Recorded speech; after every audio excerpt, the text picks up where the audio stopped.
Well, good evening, everyone, and welcome to another edition of Blue Sunday here on In the Blue Corner channel. Vince Loccisano with you, joined by Mr. Stephen Khatib on a wonderful result.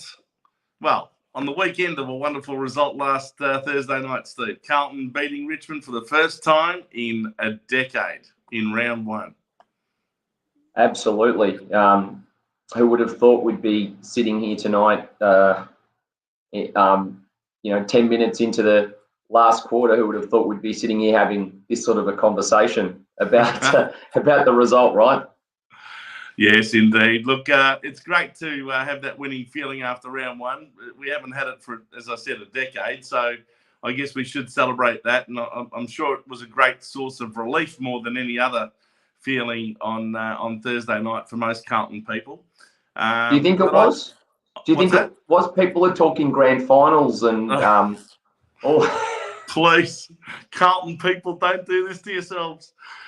Look, I've got to say, as much as we all get swept up in the win, and it was a great comeback in the last quarter. We kicked those 7 unanswered goals. Looked like we were the beneficiary of Tigi's gift this time, seeing you went to Richmond. But I think we've got to keep our feet on the ground a little, because I felt that there were serious signs for Richmond that their dynasty is over. And people are just thinking that they're automatically going to jump straight back into the top 4 this year after finishing 12th last year, which was only one spot above ourselves. So I do wonder whether Carlton people are getting a little bit carried away there in starting to assume finals and all sorts of things. But certainly it was a good way to start the season, that's for sure. Well, you're right. I think that there was a few areas of the game, and I don't know if you want to go into that in a lot of detail right now, Vince, but happy to do so. Yeah, sure. So, I mean, Dion Prestia going down certainly was appropriate timing for us. Sad for him. Big blow to them, huge. Yeah, absolutely. Yeah, huge. And he's been, battling injuries for the best part of nearly 2 years. So, huge blow to them, and he looked a likely contributor in that game, didn't he? Then you had probably some ill-discipline acts from Richmond as well, which that's as important as the game itself, right? Is discipline, and they certainly had given away their fair share of 50-meter penalties and free kicks and so forth. So that was helpful, and but to our credit, when the opportunity was there, we took it. Which we probably wouldn't have done previously, or we would have probably found a way to snatch defeat from the jaws of victory previously, but we didn't do that this time. Well, I think the game was really a game of quarters, because the momentum swings almost happened every time there was a break for a quarter. Richmond got off to a flying start, kicking 4 goals to 1 in the first quarter. And then in the second quarter, it completely turned around, and Carlton kicked 4 unanswered goals, and Richmond didn't even score one. And we went in front at half time, and everyone started to think, wow, we've turned it around. I mean, I was getting messages from people at quarter time saying, they're stuffed, they're terrible, nothing's changed, here we go again, that sort of thing. And I thought, geez, they're jumping off the bandwagon pretty quickly, but then they jumped back on almost just as quickly when we started to get a bit of a run on of 4 unanswered goals in the second quarter. But then, of course, in the third quarter, the doubters came out again, because then Richmond kicked 6 goals to 2 in that quarter. And, they went in with a handy break at 3-quarter time. And then when they kicked the first goal of the last quarter to go 20 points up, I think it was 75-55. Yeah. It did look like, hey, they could run away with this. But then all of a sudden, they just stopped, and we just got on a run. And, well, it was a 7-goal blitz. And they didn't even score a goal after that. I think we kicked 7 goals forward to a point from that moment on.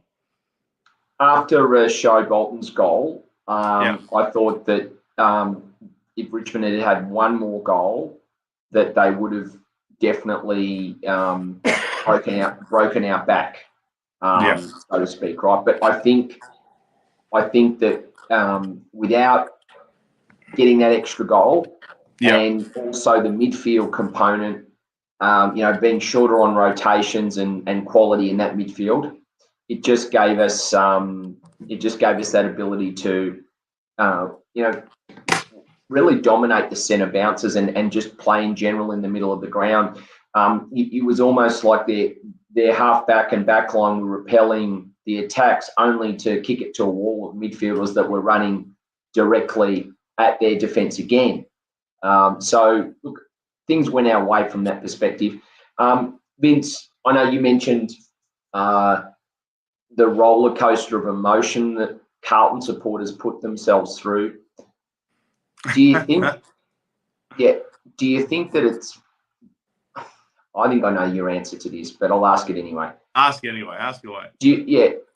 I think, and I'll ask you. I think that whole roller coaster of emotions. We're no good. Now we're great. We're going to win the flag. Now we're no good again. Now we're going to win the flag again. Celebrating, maybe over-celebrating a win compared to, Carlton 20 years ago, that would have been happy with the win and satisfied, but still almost expected it. Do you think it's almost an expectation that the supporters are putting on themselves and the club too high? They're riding that roller coaster of emotions and setting themselves up to fail every time, because it's a long season. We've got to look for trends and indicators that show that we've improved and we're improving. Now, they were definitely there on Thursday night. Had we have won the game, which we did, that's a tick because it's a monkey off the back and it's a psychological fillip for us. But even if we hadn't won the game, it's the indicators that we're looking to build on. That's really what it's still about. But that's my view. Anyway, I'll throw to you on your thoughts on that. Well, look, I think I mentioned last week that I think it was going to be crucial from a psychological point of view, purely from a belief point of view, instilling the belief in the players that they could, in fact, match it with Richmond, for starters, who's been the yardstick for the last 5 years or so. So to win that game, whether we won by a point or 10 points or 100 points, was always going to be crucial to actually get off to a winning start for a change, for the first time in 10 years, to finally, as you said, get the monkey off the back. And it was very important to do that. And I think the way we did it in the last quarter was impressive because of that 7-goal run. We just got on a roll and nothing could stop us in the end. But I've got to say, it concerns me how quickly our supporters do jump on the bandwagon and start to, have all sorts of expectations, and they all of a sudden get wrapped up in every player and every aspect of the club. All of a sudden, the senior coach is a messiah, and all of a sudden the president's a genius, and the CEO is got a magic wand, and all of a sudden everyone's a magician. So it concerns me. I'll give you an example. I was interviewed, as you know, we talked about it last week on this show, that I was going to go on radio in Perth on Saturday. And I did. This is 2 days after our win. And I was asked some questions, but it was almost like, there's an obsession with how we played on Thursday night. And what did you think? And, how exciting is it that, we won the game, and what do you think? What do you think we can do this year? And can we play finals and win the? I mean, we're talking round one here. Round one. Let's just get a grip. And it's against the side that, yes, has been very successful, but I think the writing was on the wall last year that they only finished one spot above us on the ladder, and they've lost a lot of key players. And then they lose Prestia, as you said. And, a key backman like Vlosten didn't play. So they were compromised. They were very heavily compromised. Now, of course, we also had players missing like Sam Walsh and others, Liam Stocker, etc. But I think we've got to put it in perspective. I think we've got to give this a 4 or 5 week period at least before we start to say, hey, we've really improved, or we've only marginally improved, or we haven't improved at all. You know, like if you lose the next 4 games, then what are you going to feel? So a lot of people are jumping on that bandwagon, and I understand it. Don't get me wrong. Carlton supporters have been starved of success for so long that they're just jumping onto anything. It's almost like I don't know.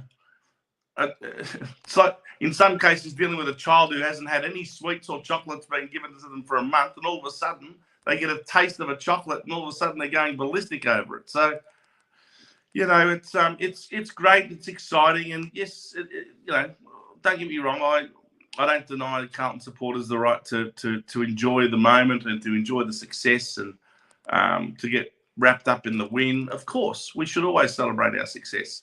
But let's not jump to conclusions from an expectations point of view. I think we should give it a good month or 6 weeks or so, and then start to assess how well we're going. I think we need to also look at different situations in games and how we handle them. So this game, Richmond probably let us back in.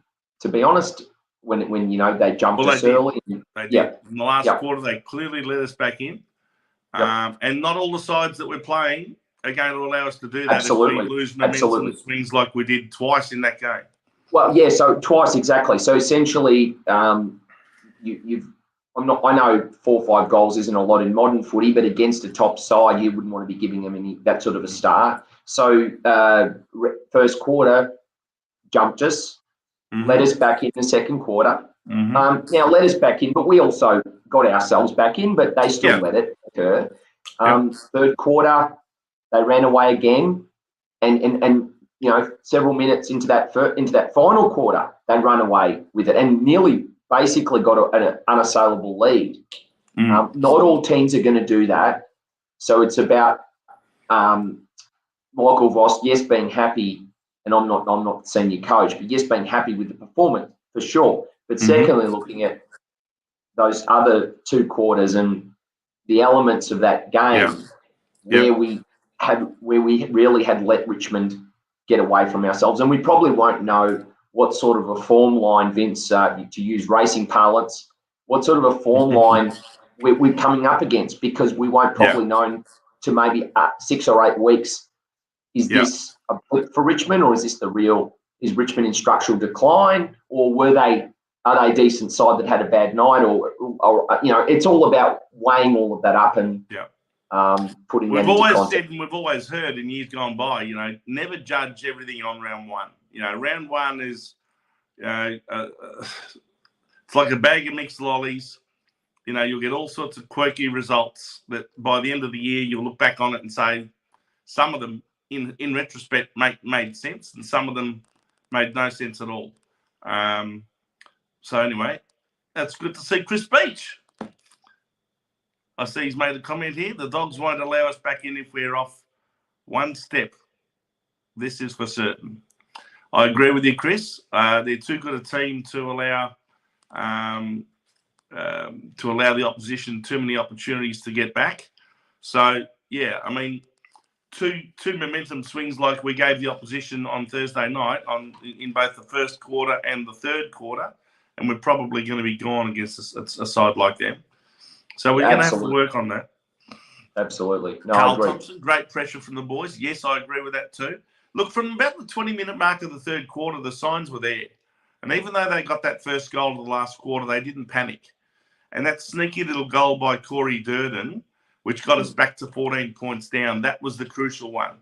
As you said, if they had kicked one more to go to 26 in front, it might have just broken us a little bit psychologically. But to get that little goal there was crucial, because it brought us back to under 3 goals down. So it kept us in striking distance.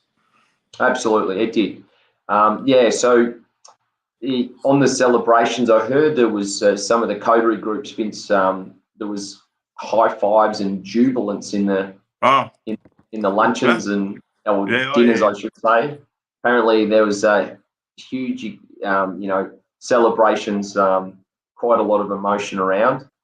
Yes, so I believe. So it's, from my perspective, in speaking to people that attended some of those functions and hearing about the jubilation, I just like to probably let them know that there's an old saying that says, success has many fathers, but failure is an orphan.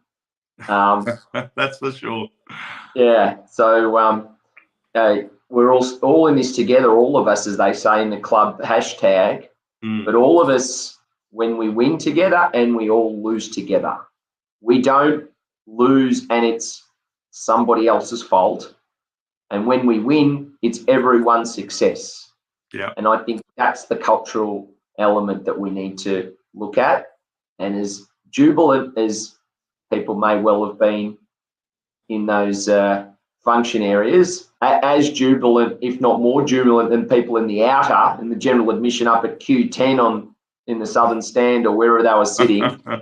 It's about winning together and losing together. And that is the culture of all successful football clubs since day dot. Would you agree with that? Yeah, for sure. Yes. And by the way, I should have mentioned earlier in the show, if you want to contribute by passing on a comment or asking a question, by all means, we warmly welcome your participation. Just go onto our Facebook page, In the Blue Corner group, and leave a comment. Or you can go straight to our YouTube channel, In the Blue Corner. And, of course, don't forget to subscribe, and you'll get all the notifications every week about our show. And like and share it as well if you could. That'd be terrific. All right.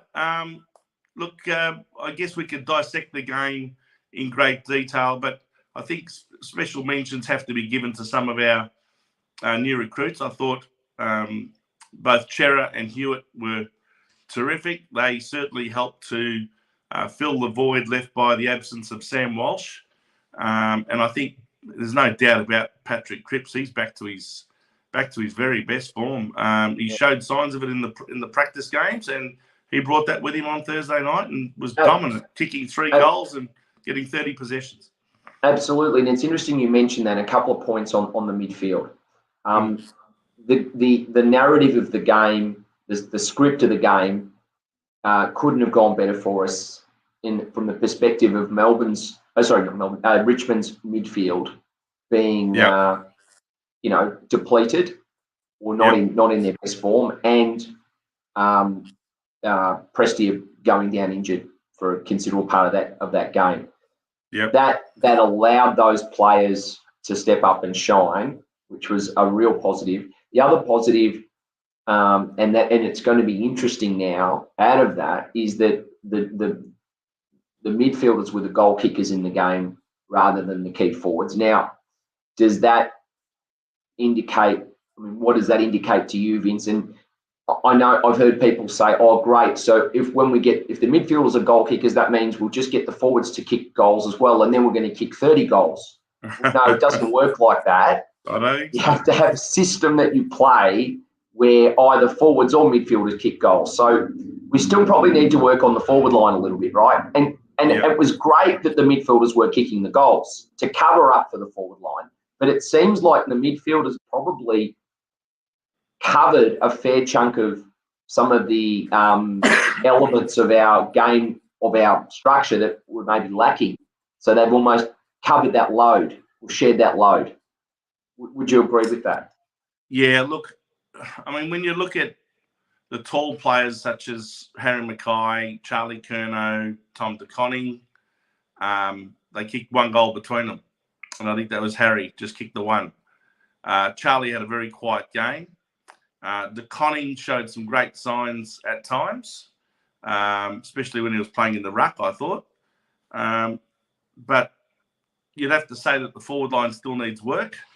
And against top teams, you can't afford to have your 3 main forwards only kicking 1 goal between them. There's no question about that. The midfielders midfielders did make up for that. I mean, Cripps kicking 3. I thought our small forwards did quite well. I thought Durden and Owies played pretty well. And even though he was fairly quiet up until the last quarter, I thought Jack Martin really stepped up in that last quarter and certainly put in a very good final quarter. He kicked the goal as well.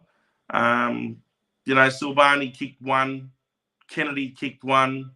I thought Kennedy was close to best on the ground with Cripps. You'd probably give it to Cripps on the strength of his 3 goals. But 30 possessions to Cripps, 33 to Kennedy. He also kicked the goal. He was a driving force. He's continued with his really good form from last year. So he's now really cementing himself a spot in that midfield. Chera got 30, and of course Hewitt, 28, also kicked the goal. These are very important signs. And of course, what an inspirational goal to Sam Doherty. I think the whole stadium really rose as one when he kicked that goal, and there was a lot of emotion around, especially from the Carlton players towards their great mate. Yeah, cancer's touched almost everyone in some way, whether it's themselves or relatives or friends, family members. And I think anyone that has had any, impact by cancer, which is almost everybody in some way, can appreciate what he's gone through, but not just that, appreciate the work and effort he's actually made to come back. And to be honest, I thought myself personally, gee, it's a big ask to get him to come back and play senior footy at that level, that well so soon. Should we still play him in the Rezzies for a period of time? And, Michael Voss made the call during the week leading up, saying no. We're convinced that he's right to go. He played a really good game in a VFL practice match.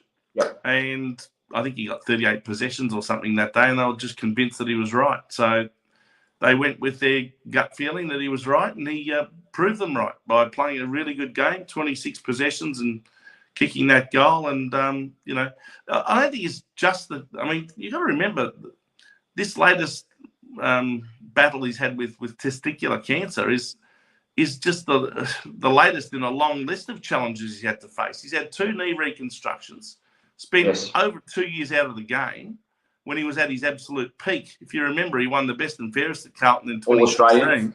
He was All-Australian as well. All-Australian. And then, got struck down with knee injuries. And then, of course, this is his second bout of cancer.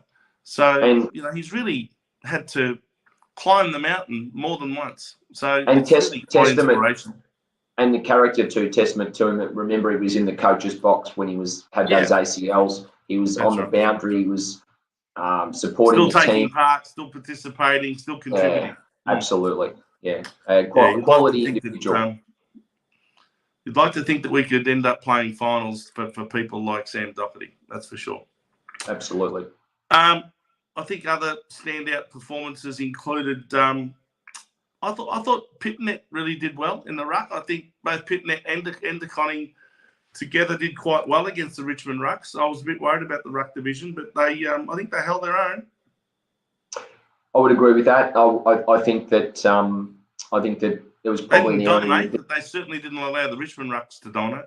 Yeah, so that would have been an area where Richmond probably would have had I would have thought going into that would have had our measure. So to sort of break even was a win there for us. I agree.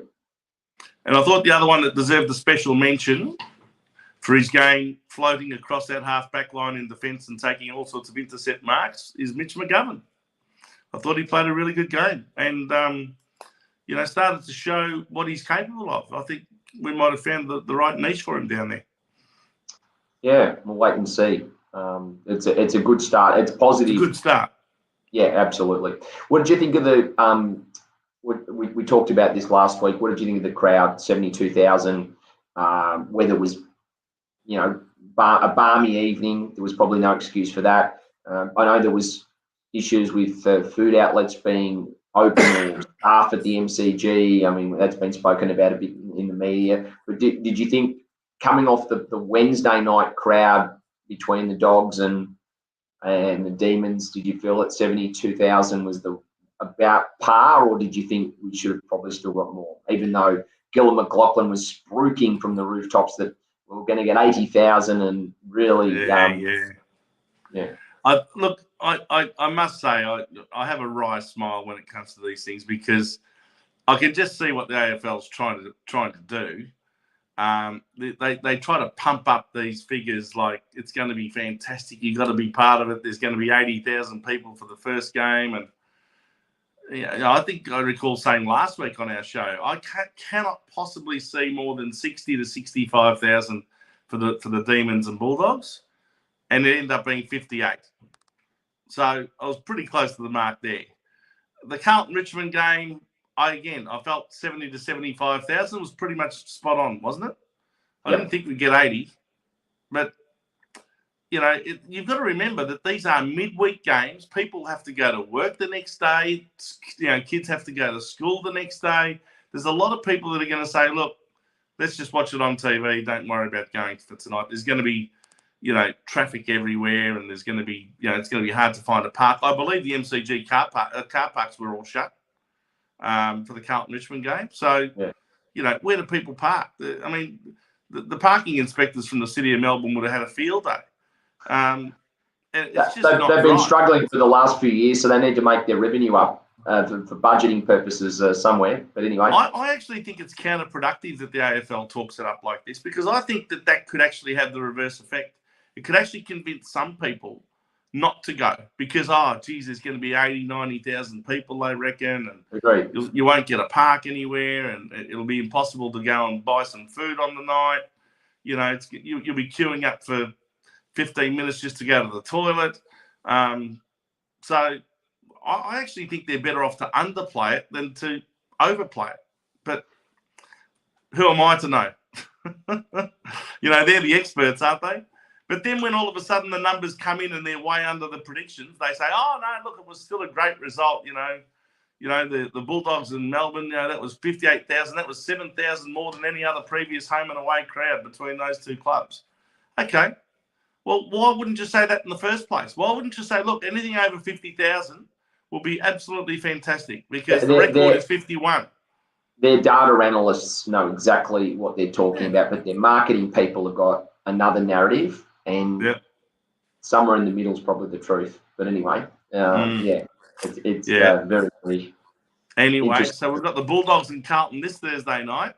What do you predict for the crowd there? This is also at the is this at the MCG or at Marvel? I think it might be at Marvel. At Docklands. Yeah.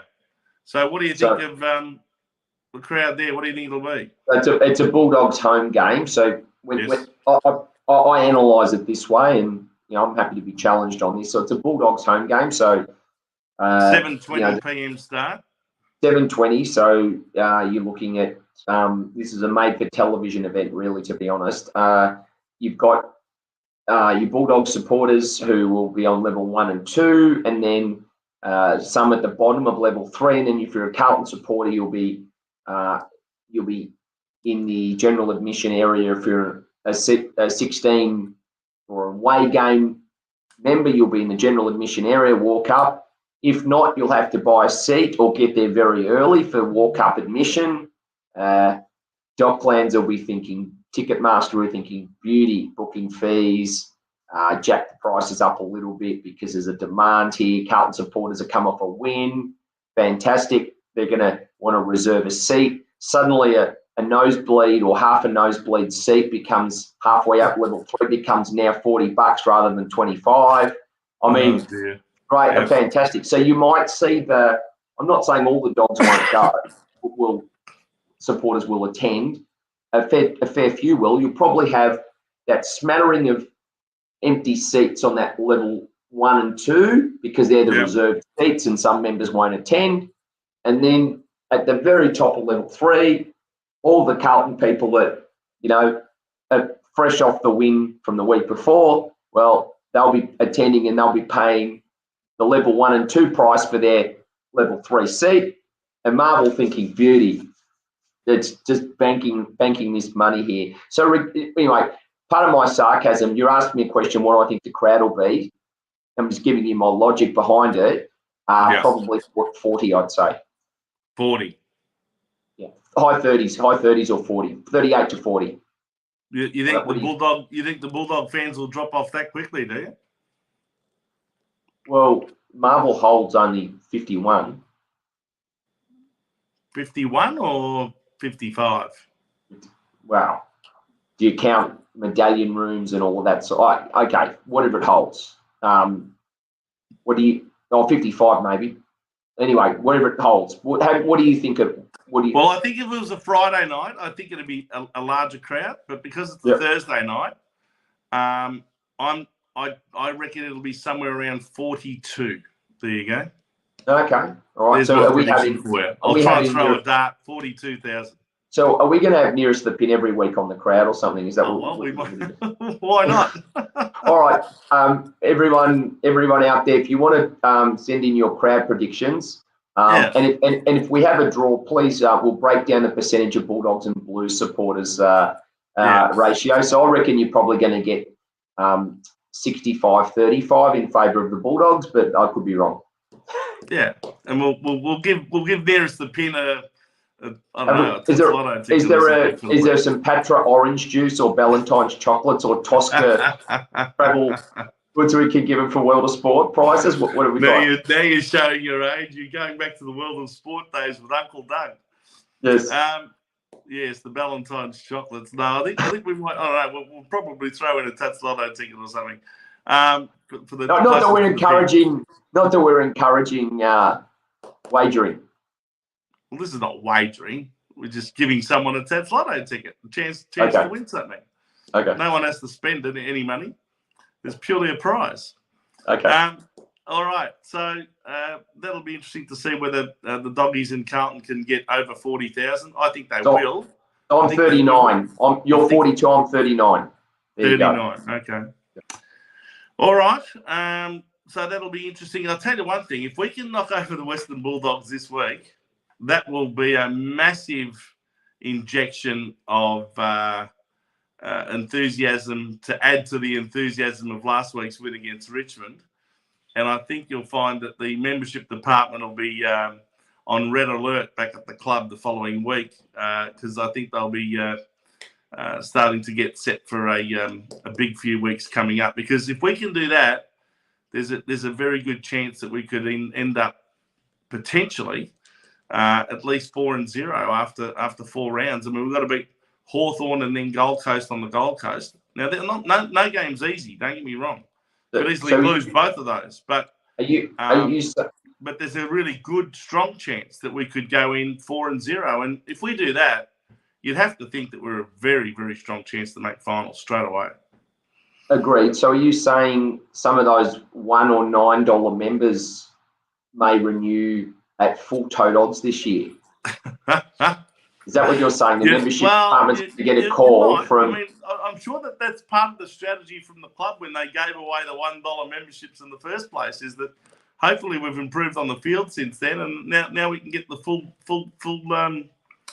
price out of people. But look, I don't know. I'll be interested to see what the final membership numbers come in at by the time the end of June arrives, because that's when I think the cutoff is, June 30. But if anybody out there watching knows someone that buys a membership, and I know they probably wouldn't because, well, they may, but I know people watching this show aren't that way inclined because you got to be pretty rusted on to watch me and Vince talking all the detail and stuff about the footy club. But if anyone knows anyone that buys a membership based on a round 1 or 2 result, let us know. Send in a couple of comments and tell us what you say to them or how they think, because I'd love to understand that psyche. I remember Vince, we were flying 2000, and I think it might have been 2012. We'd beaten Collingwood on a Friday night, and I think we played Essendon at the G on the Saturday afternoon. It was pretty warm. It was about 30 to 28 degrees. And we got absolutely smashed. They were $5, and I know, not that we're talking betting odds, but just yes, I am just to give an indication of the favoritism, right? They were like $5.30, and we were like $1.15 or something ridiculous, and we got smashed by about 38 points or thereabouts. That was the first time we played Essendon after we had smashed them in the elimination final of 2011. Correct. So they wanted their revenge. unbeknownst to any of us, they'd been injected with all sorts of things, courtesy of a bloke called Stephen Dank, and had built up their bodies to such an incredible. Well, how can I put this? They'd become monsters. Even the players, I remember telling me after the game, say couldn't believe the size of those guys. They had just put on all sorts of muscle and weight and size through the pre-season. They almost didn't recognise some of those guys from when they played them in the elimination final. They got monstered by that team, and Essendon that year went on to have a pretty good season. But they were pinging when they carbs. played us in that round 3 game, you're right, we were about $1.10 or $1.20 to win the game, and we got smashed. Yeah, well, they were pinging hamstrings and calves later in that season, though. I think you'll notice. But I think you'll find in that game they caused a lot of injuries in a lot of our better players. Yeah. Why I bring that up, Vince? Why bring that game up? I think Carato might have been one who copped a really bad knock. Yeah, he did, and it took him several weeks to get back. Why I bring that game up? It's funny how games stick in your mind, nightmares maybe. But our membership department, and this was when we had 45,000 members or thereabouts. Yeah. And it was that magical figure of 50 plus, working to 60, and looking at clubs like Collingwood who had 60, and it was like, wow, that's the and we were always around low 40s, 46, 42. Mid-40s roughly was about the average, 44, 46, yeah. That's it. And then the membership department, after beating Collingwood and dominating that Friday night prior, the phones were ready to go, the slogans, there was like 5,000 memberships. I remember talking to people at the club, and they say that loss cost us literally 4,000 or 5,000 memberships. The one to Essendon? Yeah. But look, just on the subject of membership numbers, does it ever make you wonder that, you look at the membership numbers of, say, 2014, okay, that's our 150th year. So in 150 years, the most amount of members we could manage was around 46,000 members. Yep. In the following 7 years, so the first 150 years, best you can do, 46,000. The following 7 years, that number gets boosted in a period of abject failure. I mean, to call it mediocrity is almost being too generous. All of a sudden, it goes from 46,000 to 81. Do you honestly believe that is achievable in a period of 7 years post the first 150? The best you can get is 46,000 people. How is that realistically possible without someone either fudging the figures or duplicating some numbers, or, as we discovered last year, giving away memberships on the back of a cornflakes packet to boost the numbers? At the end of the day, I think... Doesn't anyone stop to think, even today, any of you out there that are listening to this, do you ever stop to think once, hang on a second, 81,000 members in 2021? We haven't made the finals since 2013, and we've gone up nearly 100%. What would 46 up to 81 be? Have to be every bit of 75%, wouldn't it? Absolutely. So at least 75% increase over a 7-year period. So on the back of absolute rubbish performances on the field. How is that achievable? I think that what constitutes a member, and you're talking, let's be frank, if you look at the attendances in games, right? You'll have the rush. If 40,000 go to the footy and it's a Carlton home game, let's just say it's a standard home game, and we're not bad, but we're not good. 40,000 attend. Out of that, or maybe let's even say 45,000 attend. Out of that 45,000, probably 20,000 of those supporters, or so let's say 30,000 are Carlton supporters, 15 are opposition, let's say. Mm-hmm. Out of those 30,000, probably 15 or 18,000 of those members would attend almost every game, every home game, every week religiously. They just go. Might miss 1 or 2 a year, but they just go. It's penciled in. It's part of their life. Their world revolves around the footy rather than the other way around, right? Essentially.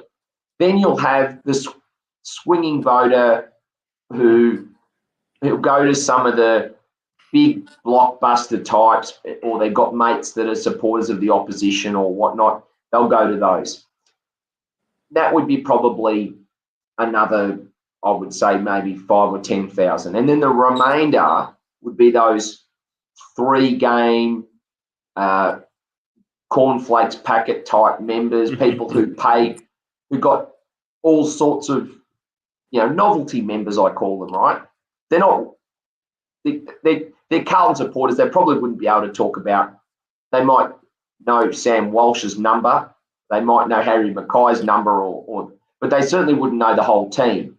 Yeah. The person at work that that wants to talk footy with you, and because they don't know much about footy or in any detail, it's almost annoying talking to them because they don't really understand. Let alone sitting and watching. Yes, let alone sitting and watching a game with them, and they say, "Oh, what did he do that for? What did he miss that?" Anyway, that would be those type, right? Now, we've obviously seemed to have recruited those theatre-going novelty type. I want to be a Carlton member because I know someone who knows someone who is, and it's, cost me nothing or cost me not much, or someone signed me up on my behalf that sort of thing. I think that's where we've gained those members from, Vince, because I don't think the core members are really going to change. What do you reckon? No. Yeah, I tend to agree. I think, organic growth comes from your core nucleus of members that have always been there, always will be there, and it's their children and their children that'll keep the membership numbers growing. A lot of the what I call fringe members that are sort of here today, gone tomorrow, they're not loyal necessarily. They tend to join if the going's good, and if the going's not good, they won't. So, fair weather supporters, I think they call them. Yeah, I'm absolutely. sure every club's got them. But I think a lot of your core nucleus of members can be measured by how many voting members you have, because it's the voting members that, assuming they've paid for all of their 11 home games, they're the ones that'll be there for the club through thick and thin. And I think at Carlton we've got around about 35,000 of those. That's probably more indicative of the sort of crowd we can look forward to as an average when we play our matches. So you think there are 35,000? What do you think that? Don't you have a? Well, I only think that because that's what was touted last year. We don't really know because the club doesn't tell us. The club just talks about 81,000. They don't like to tell us that only 35,000 of those are actually 11-game members or better, and that we've got 40-odd thousand that are 3-game members, or interstate members or country Victorian members, or digital members. I think that, in fact, look, I think that country and interstate members are fantastic to buy a membership when they really don't have any opportunity to go, maybe once a year, twice if they're lucky. So it's the fringe members that have been created by membership departments that are thinking up of ways of increasing the numbers. This is the problem in AFL. Everyone looks at the overall total numbers. You see it in the paper. Oh, Collingwood's got 100,000 and Richmond's got 90,000 and Hawthorn's got 90,000. But the reality is there's no breakup to give you the true picture of the membership, because even it suits the AFL to sprout those numbers around the place. Oh, look, there's 100,000 Collingwood, there's 90,000 Richmond and 80,000 Carlton, etc. But when you really dissect those numbers, it's nothing, not even close. When you get down to the real tin tacks of what those memberships are. But Vince, you and I both know the AFL's business model is a little bit of a pyramid scheme, right? Let's think about it. It's about inflating membership numbers. Yeah. To sell broadcast rights. Yes. To sell advertising. To put back in, to build an empire, but eventually that empire, there's a certain point. But it's also the clubs. It's also the clubs because they're trying to sell sponsorships, and they'll be approaching these organisations saying, "Oh, we've got 81,000 members." If they actually told them that we've only got 35,000 fully paid up season ticket holders, right, and we've got another 45 that just buy a 3-game membership every year, it doesn't quite sound as impressive, does it? No, absolutely. So, it's always just a big number at the end. The other thing they don't talk about is the percentage increase in revenue. So they might say, for example, last year we had 81,000. And the previous year it was 67. Okay. Yes. So they didn't talk about the fact that that's more than 20% increase on the previous year, because the revenue wouldn't have been anything close to 20% increase. Most of those memberships that came along, the additional ones, the extra 14,000, they were freebies. So again, the revenue is not spoken about. It's just the numbers, even if you have to give them away. But I think one of the metrics Carlton do speak about as being cutting edge, leading, is this is an interesting one for you, Vince, and it's called digital engagements or digital engagement. If someone clicked on the Carlton Football Club Facebook page, and so how many people engaged with that Facebook page versus the Collingwood Facebook page or something like that. So they're saying that's a pretty big deal, from that perspective. So that's another stat, I suppose, that they're using. You use whatever you can to bring that revenue dollar through the door, don't you? And I'm Absolutely. sure that Carlton does it, and I'm sure all the other clubs do it too. But at the end of the day, that's the business. But I think you'll find most clubs, and even Collingwood, even when they're going well, you'll see that crowd figure pretty much the same, unless it's an Anzac Day, a final, or maybe a blockbuster between traditional rivals. But outside of that, I think you'll see the same numbers. And the membership numbers in the Herald Sun or anything, seriously, it's not worth even looking at them. Yep. So on the crowds, there's our prediction. Anyway, that's a long way around to answer that question, but that's where we're at. 39 for me and 42 for you. Yes, indeed. Well,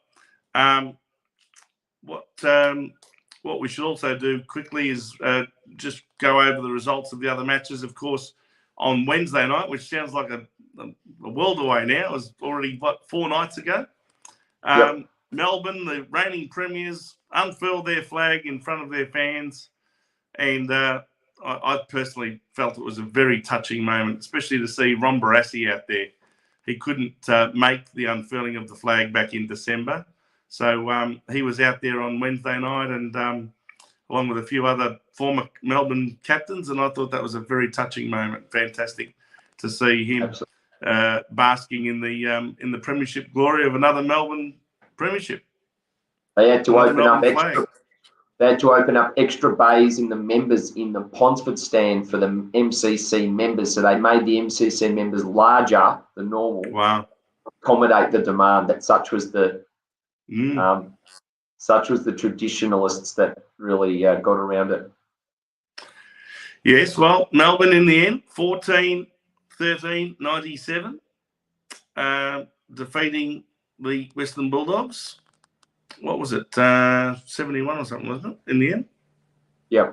So does that mean, Vince, that Carlton beat Melbourne by a kick in the week before that, So Sorry, Melbourne my iPad's just gone a bit skew here. That's all right.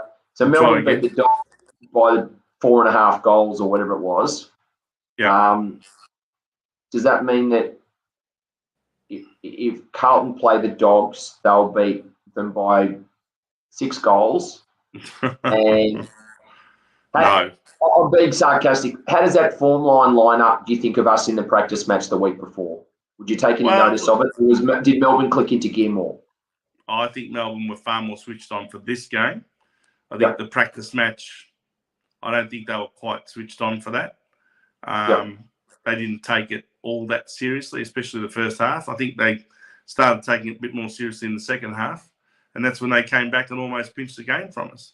But they were, I think that, I mean, it was amazing to see that game almost have exactly the same momentum swings as we saw in the grand final. Melbourne got off to the flying start. They kicked 4 goals, 5 to 2 goals, 2. And I think in the grand final, they kicked 4 goals, 5 to 1 goal, 2. And then, of course, the Doggies came back in the second quarter, just like they did in the grand final. And they, in fact, had the lead. They had a 9-point lead at half-time, 8-3-51 to 6-6-42. And they did exactly the same thing in the grand final. They had a lead at half-time. And I think then they, of course, Melbourne then came back in the third quarter and kicked 4 goals to nothing and went in with a 15-point lead at three-quarter time. And again, the grand final, they had a 24-point lead at three-quarter time. Again, the momentum swung back in Melbourne's favour in the third quarter, just like it did in the grand final. And then they didn't quite kick, I think they kicked 8 goals, didn't they, in the last quarter in the grand final? They didn't quite kick that many, but they kicked 4 goals, 5 to 3 goals straight in the last quarter on Wednesday night. So obviously they didn't quite win the game as much as they did in the grand final, but it was almost the same pattern. I agree. I think looking at that game, because obviously that gives us a little bit of an insight into the Bulldogs, I think they're going to be really hard to beat. Nonetheless, even though as good as Melbourne were to win, Aaron Norton's going to be a real handful for us. I think, and if they can move the ball quickly to him, he's going to be. Yeah, that was my take out of that. And I think the other one is young Bailey Smith. I mean, he had 33 possessions, and if he's in form like that, he's going to be very hard to stop for us as well. And of course, Jackson McRae, you know, again, that guy's like a ball magnet. 39 possessions, 19 kicks and 20 hand passes, 5 marks, 3 tackles. You know, Bailey Smith had 11 tackles just on his own. So I think we're not going to playing. bring to the table, we're in for one heck of a contest, whether Bontempelli plays or not. I think we're not playing like with not being disrespectful to Richmond, but I think we're playing a team that's in a different at a different level at the moment, and it's going to be a great test for us. Whichever, I think this is going to be a really good test for us, and especially on their home deck, which they play that fast brand of footy very well there at Docklands. Be interesting to see whether Bontempelli plays. Could be a crucial out if they decide not to play him. He clearly had incurred an injury during that game against Melbourne. Yeah, he plays through pain well, though. He's been injured many times and got through, but we'll see what happens. They certainly didn't learn their lesson on Petrarca, though, did they? I mean, Petrarca got another 38 possessions, 24 kicks, 14 hand passes, took 8 marks, and kicked 2 goals. So yet again, clearly Melbourne's best player on Wednesday night. Yeah, but I think you say they didn't learn their lesson. I don't think you can tag Petrarca really. I think. Well, I'm not saying necessarily tag him, but they did let him out on the loose, and he did tear them apart. You got to put someone on him that's going to be at least accountable. They don't have to tag necessarily, but you got to put someone on him that can nullify him. Yeah, look, not easy, I know. Anyway, they didn't. So as you said, Norton kicking 4 goals. He was a real threat up forward for the Doggies. So we're in for a big match this Thursday night. That'll be another big test for the Carlton team. And again, if we can have an even team performance like we did last week, we're a big chance. I think so we'll see how. I'll see you. You let me know how your messages go from quarter to quarter. That's for sure. Yeah. Yeah, and hopefully I'll have gotten rid of this cough since then, or by then. All right, so that was the game on Wednesday night. Big result for the reigning premiers. Nice way to start the season after unfurling their flag in front of their home fans. Of course, we've reviewed our game against Richmond, 101-76. Some people predicted that St Kilda would beat Collingwood, but you've got to hand it to the Magpies, and under their new coach, Craig McRae, they look quite exciting. They got an exciting young team coming along there, and the two Dacos brothers really put on a bit of a show. Yeah, look, I didn't see a lot of the game. I just saw the highlights, but essentially, from what I picked up in some of those highlights, that you're right, they're going to be really good players. St Kilda did go missing for periods of that game, though, from what I did see, and yeah, gave Collingwood opportunities. But yeah, certainly a good win for them, and getting off to a good start, considering they didn't have great pre-season form. I think there's some very worrying signs there for St Kilda. I've got to say, if they don't make finals this year, I mean, not everyone can make finals. Only 8 out of the 18 teams can make finals. If they're going to lose games like that to Collingwood, very doubtful as to whether they'll be playing finals unless they can find a way to improve on that. Well, they'll be under the microscope with their recruiting, their list management, all of that sort of thing. They've taken some risks. They've made some bold moves. Did you find it unusual that Finnis, the CEO, I'm trying to think of his first name. Is it Jason? Matt Finnis. Matt, sorry. Yeah. Matt Finnis declared, like, before the season even got going, that this will be his last year, and he's standing down at the end of the year. And I think they've earmarked Simon. Is it Simon? Simon Lethlean, the former quite senior figure at the AFL that ended up leaving the AFL for all sorts of was interviewed by Carlton. Was interviewed by Carlton. Yes, interviewed by Carlton, much to the disgust of former board member Kate Jenkins, who resigned after that. Yeah. Yeah. Sorry. Interesting how he's been declared that he will be the successor. But I mean, yeah, I don't understand the timing of that announcement. I mean, even if you're going to do that, what's the thinking behind saying it now? I mean, aren't you creating a situation where you are a lame duck CEO for the entire season? What actually happens? No one's going to care too much about what you say or think, because you're not going to be there for the following year. So you're almost undermining your own authority by announcing that you're going to be leaving. So what actually happened? Yeah, I agree. So what I'm trying to understand is, what's the benefit to St Kilda of his announcement that he's going to be leaving? Well, I'll flip it. I agree. You're right. I see no point in that, and that can be done behind the scenes, and there can be contracts signed and so forth.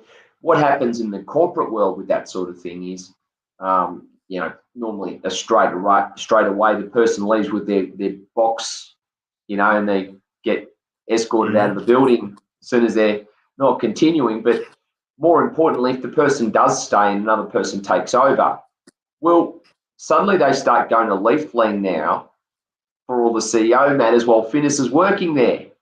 That's what I'm saying. I mean, how can Finnis oversee contractual negotiations? How can he oversee, in fact, how can he oversee any of his general managers in a way that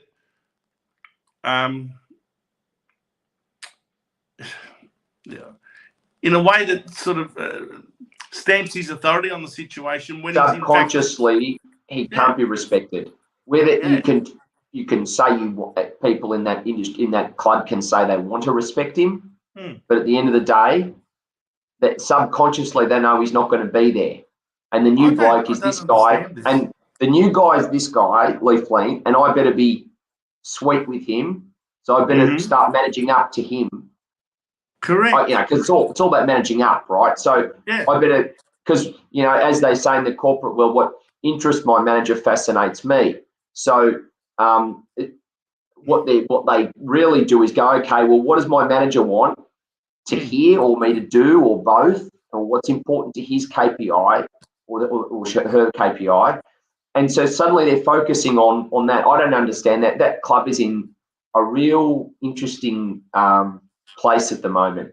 Their premiership window is, I don't know what how you talk about the clock and the window and all of that.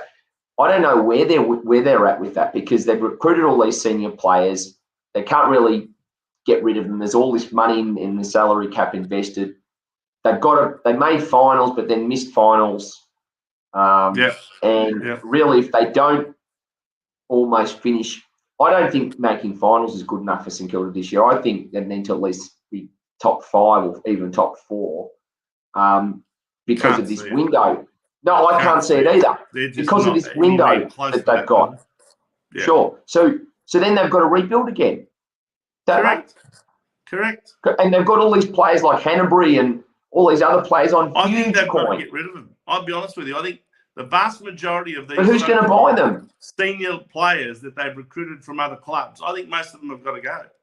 And who's going to buy them? It's hard to build a culture within a club when you've got all of these players coming from left, right, and centre into your club, and you've got a mishmash of players everywhere with different ideas on what works and what doesn't. And I think organic growth in a if you like, by going to the draft and getting a whole host of young players to grow together, that's the way to build the culture from the ground up. And to get them to play many years together, is essentially not to just bring in of course we all bring in players from other clubs, but little bits, not whole stacks of them. And I think you've got to be overdone it with the bringing in Brad Hill, bringing in what's his name from Adelaide, Crouch. I just think that they've gone about it the wrong way. It's a patchwork of a senior list. It really is. Absolutely, it's Dan Butler from Richmond, and a lot of these guys had a bit of a spark in their first year, but then last year they came back to earth. And if they don't put it together this year, I think it's all over. They've got to get rid of them. I think what you'll find is they were really good players in maybe the systems that the clubs they came from had. Yeah. But I think it's really difficult unless the player is a Chris Judd type. I use him as an example because we all know that he came from West Coast into Carlton, who really had no system at that time. Let's be fair. They didn't, and he started and dominated. But other than a player at that level, it's really hard to just step in. Yeah. You come from another system. Yeah. I find it just a baffling decision to hear that the CEO, before the season is even started, has already announced that this is going to be his last year and he's going to be resigning at the end of the year. I just don't understand the need to disclose it, the need to make it public, even if that's what you have decided. Okay, so be kept under wraps. So Brian Cook announced. It's public knowledge that 3 years is the maximum of his term. Yep. So when linking this back to Carlton, because that's what we're here to talk about, although we do love talking about St Kilda, don't we, and how they're not going well, but when does Cook announce? There is a reason why I brought that up, because it reminded me of another announcement that Carlton made about 7 years ago that baffled me in a similar fashion. That was when our then president, Mark Lejudice, came out after round 2 with another 20 rounds of football to go before the draft and said, we're going to be on a rebuild. or a reset, or call it what you want, but everyone called it a rebuild. In other words, our list is terrible. We've got no depth, and we're going to be rebuilding our list. And that's when he got Stephen Silvani to the club, and that's when we went to the 2015 draft after finishing, guess what? Wooden spoon in 2015. After he announced that our list wasn't up to scratch and that we'd be rebuilding in round 2. Stephen, round 2. What does that say to your senior players when your president comes out and says, we've decided that our list is not up to scratch, unacceptable, and we'll be rebuilding the entire list at the end of this year? Now, what does that say to the senior list? Is it any wonder that we finished bottom of the ladder? I like to frame this because I think it's really important. And people work for employers, whatever industry or job they have. I like to frame this as the old restructure. I don't know if I'm going to be there, mindset that the employee has, right? Yeah. As soon as that happens, all the rumor mill, do you think they'll get rid of them, or will it be me or you going, or how are they going to do that? Yeah. That's no different. So you're going out to put your heart and soul on the line for the club, knowing that probably, you won't be there. Now, they're professional athletes, but at the end of the day, in the back of your mind, it doesn't help, does it? Well, at the time, Mick Malthouse was the coach. He wasn't impressed at all. It actually led to him saying that, we've got a board that doesn't know what they're doing, basically. Well, and that was the end of him, because after he reached his coaching record in, I think, round 5 against Collingwood, when we got smashed by Collingwood, 3 weeks later, after another 3 beltings, they sacked him. And then John Barker took over as an interim coach for the following 14 rounds. We finished on the bottom of the ladder with, I think, 4 wins for the season. And we went to the 2015 draft. But Vince, when they employed Mick Malthouse and sacked Brett Bratton at that time, no, they that had was 2 years earlier. Sorry, 2 years, but regardless of when it was, Mick Malthouse didn't come into the coaching job thinking there was a rebuild about to happen, going to happen. That's correct. He actually probably didn't do enough homework on the list himself. And I think he was quoted as saying that, and actually got to the football club, and from the outside thought Carlton was an organisation that, got there and thought, gee whiz, it's a bit worse than what I first thought. So he really wasn't given enough time. There wasn't the strategy there. He's a senior coach, very senior coach. Now, when he got the job description, it wasn't, well, you're going to come here and you're probably going to need to rebuild the club in the next 2 or 3 years. No. In fact, the basis of employing him and sacking Ratton was that the board, quite mistakenly, had rated the list as being a premiership list. And the only thing we didn't have was a premiership coach to coach that list. In other words, the solution to our dreams is to sack Ratton and bring in Malthouse, and that will fix everything. We'll win a premiership because we've got the list to do it. They were sadly mistaken. We didn't have a list that was ever going to go to a grand final. So when Malthouse got there, his first year was the same win-loss ratio as what Ratton achieved in the year that he got sacked. 11 wins and 11 losses, which is what he got in 2012. And that was good enough that 11 wins, 11 losses was seen to be unacceptable by the Carlton board, and they sacked him. In fact, they sacked him after 11 wins and 10 losses, and he coached 1 more game. Malthouse coached us to 11 wins and 11 losses, to 9th position on the ladder, and was fortunate enough to be on the receiving end of a disqualification of the Essendon Football Club, which allowed us to get into the finals.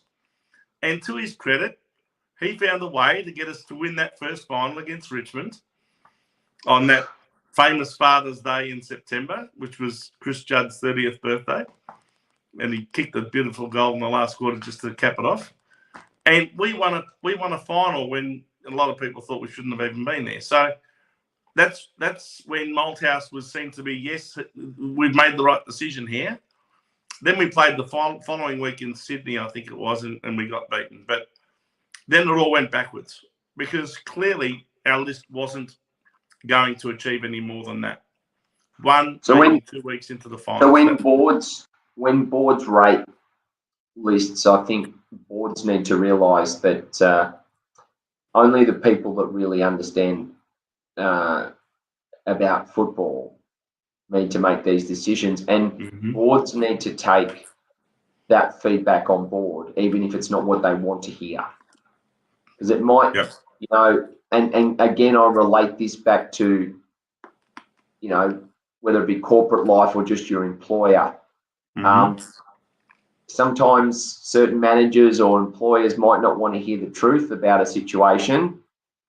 And even if you want to tell them, they might not want to hear it. And it seems like to me, you know, if Ratton or anyone at the club had said at the time, look, guys, the 5-year plan here that you've got, we're not going to be able to achieve it because we need these sorts of players to complement this list. The board would be saying, hang on a minute, we've got a good list.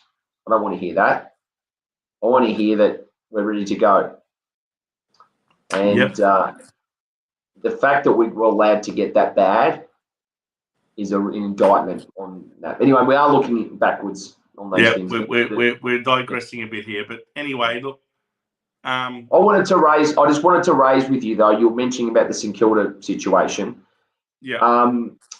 When does Brian Cook have his deputy or understudy there playing, you know, a bit like in the movies, playing the part, shadowing him? When does he introduce that person in? Do they start looking for that person now, and that person is the deputy CEO, and almost then come almost the third year, he's almost working in tandem with Brian Cook and then takes the reins? How does that work? It's a very good question. It's a very good I know question. We've got board members that are supposed to be experts at doing this sort of thing. People and culture. Yeah. I think haven't we got a bloke, David Campbell? Apparently he's pretty good on that sort of thing. Yeah, but he's not good enough to be on a selection panel for a senior coach, though. Look, I'm not sure when Brian brings that person in. I'm not sure that he actually will, right up until the end. I don't know that. I don't know that he's identified anyone yet, and I'm not sure that he will. He might have to bring someone in from outside, whether it be this year, next year, or the year after. But if they're looking to him to, I guess, prepare a successor as a CEO, you'd want to think he's going to do it with at least a year to go, wouldn't you? You wouldn't want that successor to have started at the club any later than 1 year before Brian leaves. So I would agree. Ideally, I reckon you'd want to bring him in by the end of this year at the latest. And this is what I mean. This is not part of next season. This is not the leaf lean. This is almost a warm handover where you've almost got two CEOs working at the same time. Yeah. If you like, opposed to what St Kilda have done, which is this one's going and he'll be the new one. The thing is that Lethlean and Finnis are two individuals who would see themselves as comparable to the other. In other words, one's not seen to be more important or better than the other. Even though technically Finnis is the CEO and Lethlean works underneath him, Lethlean's worked at the AFL in such a senior position that he probably doesn't respect that seniority necessarily. Yeah. I think he'll see himself as his own man and he'll do things his way. What I think Brian Cook's talking about doing is preparing someone else to take over and to do things in a manner that Brian himself would do them. that's what I think is the idea behind preparing a successor. We'll see if it happens. I'm not sure. I don't know that we've got anyone there at the moment at the Carlton Football Club that would be capable of being a CEO.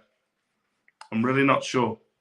It would need to be I would say if it's that case, Vince, where Brian is looking at someone to groom and allow that, have that person almost continue on with the good work that he's implemented, it would need to be a younger person, considerably younger person. You'd like to think it'll be someone that can be there for a decent length of time, like minimum 5 to 10 years.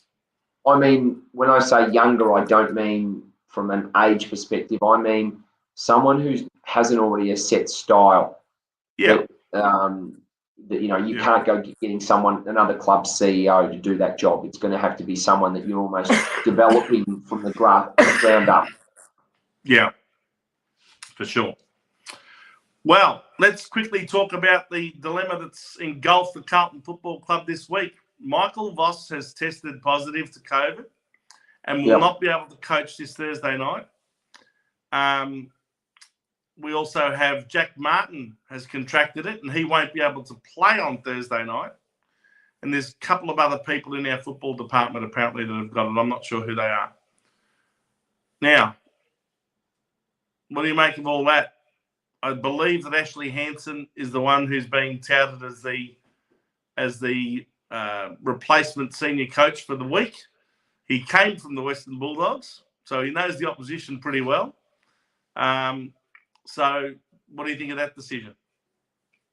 I think Hansen is head and shoulders above all of the assistant coaches. I think probably had he wanted to, I think he could have even landed a senior coaching job himself. I was just going to say, it makes me wonder whether he, in fact, might have been a candidate to take the senior job.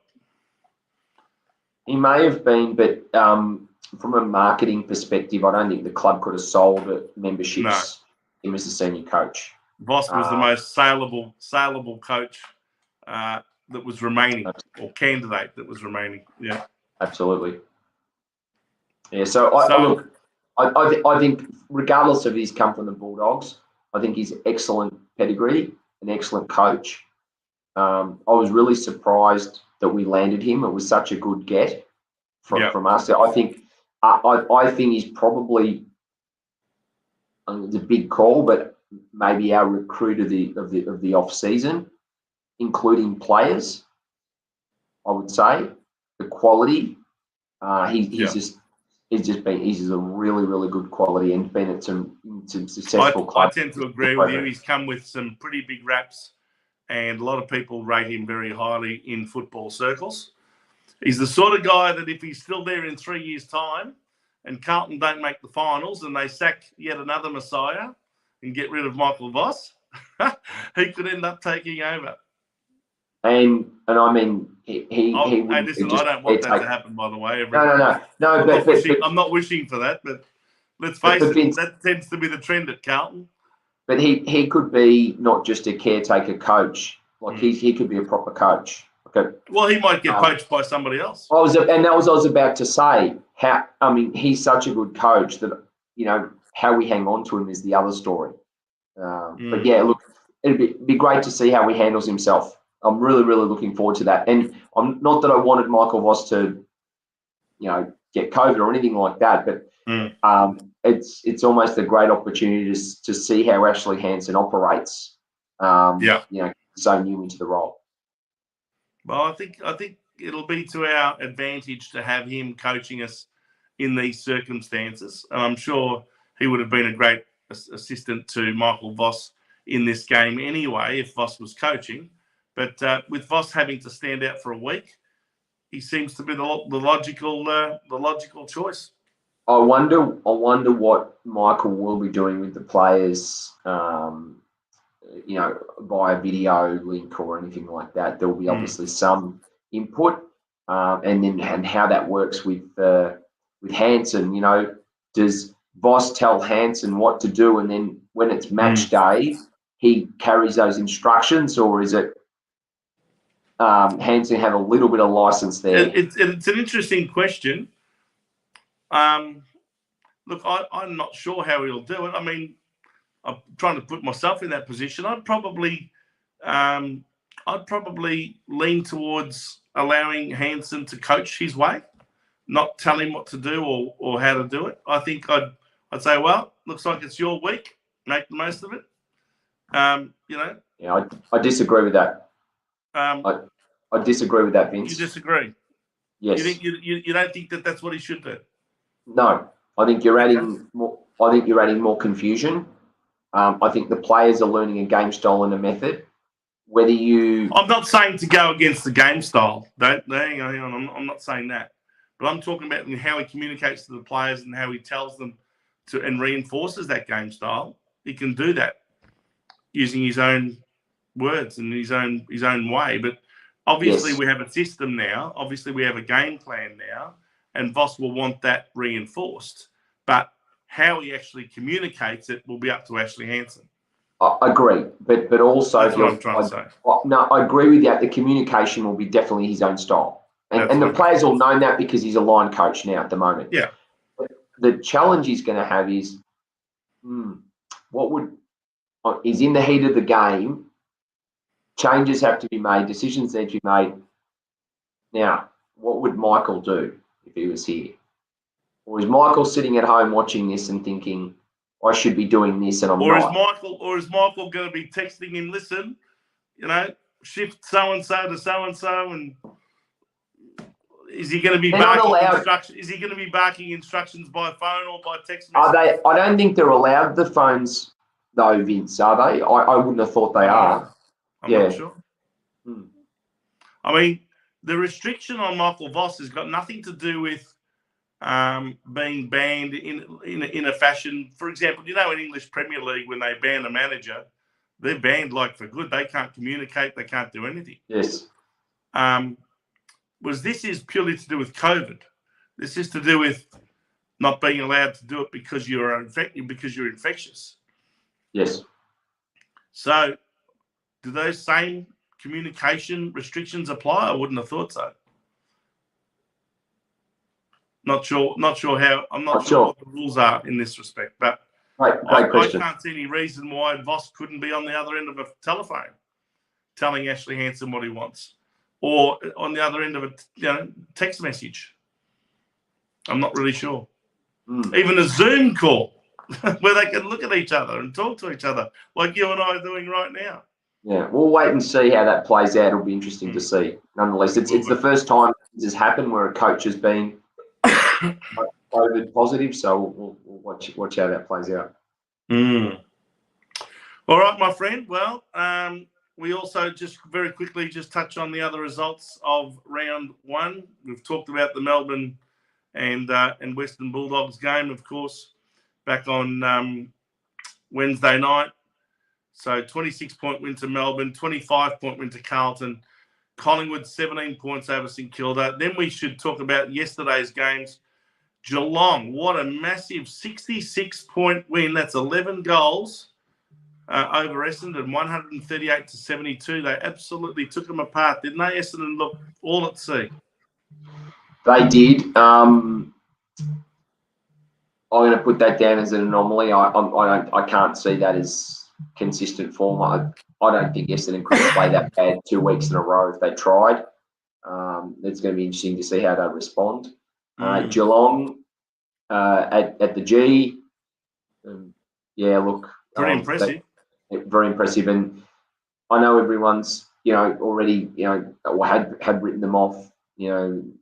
Essentially they're too old, too slow, same game plan, one-trick ponies, all the rest of it. They brought in some good young players now. They've done that. Let's see how they go. Throughout the whole year, but they look pretty good.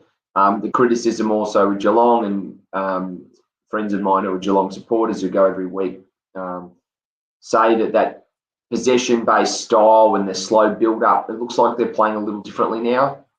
There's that bit more speed, a bit more quicker ball movement, but it was only one game, so we'll wait and see. I couldn't help but notice a young kid by the name of Tyson Stengel. Yeah. Playing for Geelong. former Adelaide player, I think. Absolutely, yeah. 20 possessions, kicked 4 goals, 3, and looks like he's being specifically coached by one Eddie Betts. Yeah. That's a great observation, and a couple of things. So Stengel obviously had some indiscretions off the field. The Crows had to do what they had to do in that perspective. Obviously, in recruiting Stengel, they would have consulted with Betts, and he would have just said, "Look, you've got to get this person, and this is why." Put him under your wing. Yeah, look, really smart. I know it's only one round, so let's not get too excited. But if this plays out, really smart recruiting, because you've got Betts, Stengel. You needed someone you needed a smaller player at the feet of those two giants, and that forward line to function. You know, if Cameron or Hawkins didn't mark it, the ball was almost coming back out the other way again. It gives them other options. It takes the pressure off Myers as well. So look, I think really, really smart, but not just getting Stengel, but supporting him and having someone to coach him and having someone who knows him and has played with him. Wow. Like, you don't look at that until you see all this now, look back and think, gee, that was really smart by Geelong, how they engineered all of that. They're certainly bringing in some additional valuable players to complement the older hands like Dangerfield and Selwood, who are no longer being relied upon to win games off their own boot anymore. And obviously, Tom Hawkins is far from a finished product because he kicked another 4 goals on the weekend as well. Yeah, that's right. All right, moving right along, and it was a great game between the GWS Giants and Sydney Swans. I happened to watch that game. Really intriguing match again. Lots of ebbs and flows in terms of momentum swings, but in the end, it was the Sydney Swans, 112-92, and again, it just goes to show you the value of kicking straight. I mean, they had the same amount of scoring shots, 27 each, but Sydney kicked 17-10 and the Giants kicked 13-14. Yeah. In the end, that was the difference. Inaccurate kicking cost them the game, and Sydney, you've got to hand it to them. They've done it again. They have. Was it Franklin only kicked 1 goal in that game? Yeah, Franklin was looking at getting 5 to get to his 1,000. So all the security, all the plans the AFL had to, ruin another tradition in the game. Having a crowd run onto the field. Yeah, like really, come on.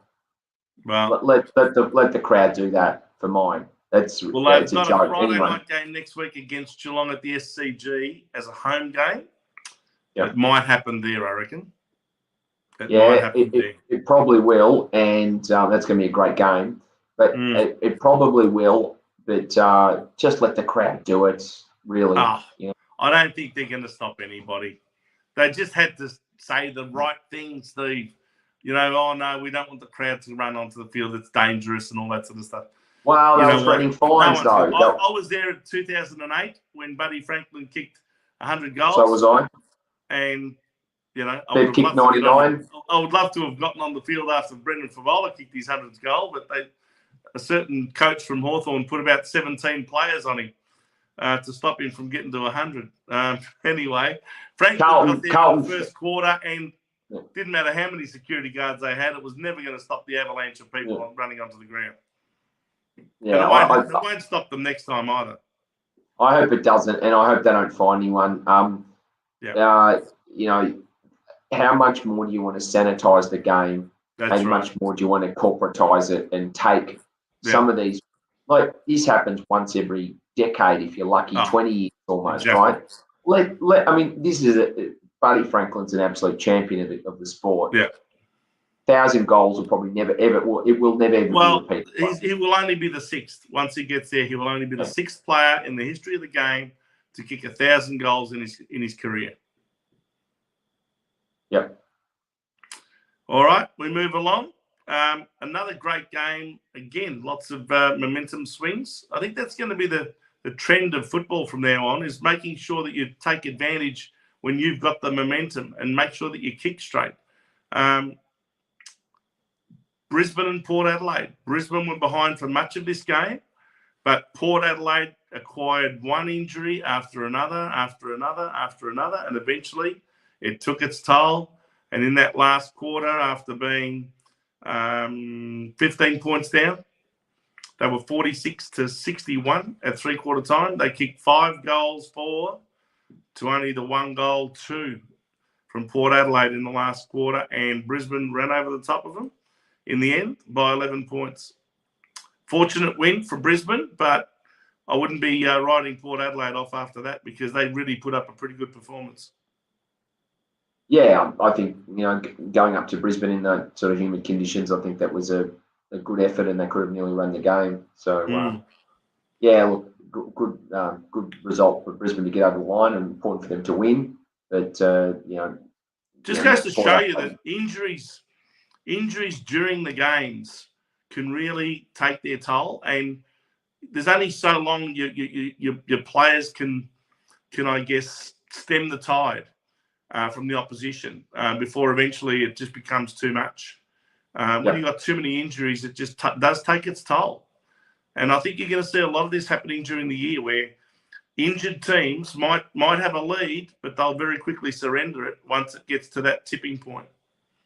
Absolutely. And you've got to take your chances when you can. Yep. Today, in the 5th of the all-Victorian clashes, because this round was, did you notice that, Steve? All of the 10 Victorian teams were up against each other. So you had Melbourne Bulldogs, Carlton Richmond, St Kilda Collingwood, Geelong Essendon, and the 5th of them was Hawthorn North Melbourne today. I was to try and get crowds back at the footy. I can't remember last time. This was the AFL's strategy to get crowds back at the footy, get the Victorian teams playing each other and the interstate teams playing each other. But they had an opportunity to get Adelaide playing Port Adelaide and West Coast playing Fremantle, and Sydney playing GWS was the only one which was 2 teams from the same state outside of Victoria. The others were all mishmash. I can't remember the last time North Melbourne played Hawthorn at the MCG. I was thinking back to the 70s, Don Scott days, when they used to have those great battles in the early 70s. Great battles in the 70s, yeah. Yeah. They did play a final. I lie, sorry. They played a final around 2007, I think, when North Melbourne beat Hawthorn. Yeah. Or thereabouts. Maybe it could have been around that time. Yeah. But yeah, look, definitely, potentially it was probably touted as a battle of the cellar dwellers, but entertaining game of footy. Well, today, Hawthorn got the better of North Melbourne, especially after half time, where North Melbourne went in with a 7-point lead at half time. But then Hawthorn kicked 7 goals to 3 in the second half. 7 goals 5 to 3 goals 2. So they ended up winning by 20 points. And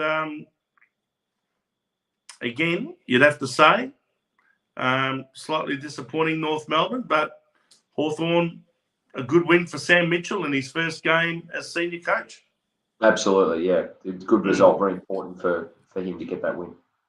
The cliffhanger of the round, well, in fact, so far we've got one, but there potentially could be another, because right at the moment, as I speak, there's a game going on between the West Coast and the Gold Coast, and there's only 1 point in it. West Coast are 59 and Gold Coast are 58, and that's the 25-minute mark of the third quarter. So looks like that one might be another cliffhanger. But the other one that was completed today at the Adelaide Oval saw the Fremantle Dockers, who kicked quite inaccurately, 11 goals, 17, 83, defeating the Adelaide Crows 12, 10, 82. Looked like Fremantle were in control of the game up until half-time.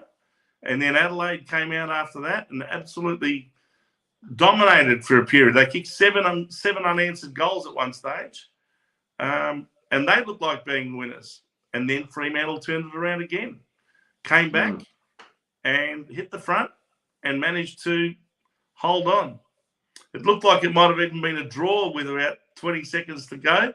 There was a ball that went into the Adelaide forward line. It looked like it might have gone through for a point, but the Fremantle defender just got his fist to the ball before the line and punched it back into play, and that saved the point. So, in fact, it saved the game. About 10 seconds later, the siren went. Yep. So 1 point result to Freo. They're being touted as a potential big improver this year. Yeah, they'd want to be. They've been rebuilding their list and their footy club, and they've got some. Guess how long it is since they've made the final, Steve? Would have been the grand final that they played in, I think, against Torquay. No, they made the final since the grand final of 2013. They have made the finals a couple of years after that. Did they? 2015. Okay. 2015 was the last time they made finals. So they're not dissimilar to Carlton. They've been languishing for a good half a dozen years. And this is Justin Longmuir's third year as senior coach. I think the pressure's now on to start really improving their ladder position. And I think he'd be expecting them to at least be in the running for a position in the 8. Yeah, they've also been living in the shadow of their crosstown rivals and their larger crosstown rivals as the West Coast Eagles. So, yeah. All right. So it looks like nothing's changed over there at Optus Stadium. 59-58 late in the third quarter, with another quarter to go. So we're reaching the end of our show, but I just wanted to quickly touch base with you, Steve, on our other favourite sport, the wonderful sport of golf. And we have to mention, as we predicted last week, that Cameron Smith would be right in the running with a round to go. In fact, there was more than a round to go. I think there was still another 8 holes left of the third round, and then the whole of the final round to go. And what did he do? He pulled off one of the most remarkable victories in the Players' Championship, in the history of the Players' Championship, that prestigious tournament at TPC Sawgrass over there in Florida in the United States. What a fantastic win that's catapulted him up to, I think, the top 6 in the world now. And his ambition now, he has stated, is to, at one day, reach number 1 in the world. I see no reason why he can't do it. No, great win. A lot of great pressure shots. He had to play all those extra holes in that one day as well in difficult conditions, and thoroughly deserved and very humble champion. The man with the magic mullet, eh? He certainly has got a very unique look going there. I think that's part of his marketability. But I tell you what, wasn't his golf magnificent? How many holes in that tournament, in 72 holes, did he only have 1 putt? It was amazing. Yeah. It's not just his putting though, Vince. Most golfers would have at least 2 putts per hole. Yeah, it's not just his putting though in that situation. Just give you some insights. It's also his iron play and his wedge play. Yeah. So if he's missed the ball, he's missed the green, but he's missed it in the right spot to allow him to put it close so he can have 1 putt. But yeah, you are right. Nonetheless, it's chipping. It's his chipping and his everything. Yeah. Pitching and all of those sorts of short game shots, which has put the ball close enough to the hole to be able to only have the 1 putt and put it in. Absolutely. But there were a lot of clutch putts, though. There were still some clutch putts that he made that were just amazing. The combination of all of that. And, great pressure golf and well-deserved. Fantastic. How was the shot on the 17th hole that finished about 4 feet from the hole? My goodness me. How did he do that? By accident, to be honest. He shouldn't have been firing at that flag. Under pressure, he's probably got sucked into pushed it a little, got sucked into maybe going for a bit more than what he should have. It worked out well, and it's just one of those clutch shots. No one would, in their right mind, would fire for that flag. But he did say afterwards. He said, "Look, if I said I was aiming for that spot, I'd be lying. I wasn't."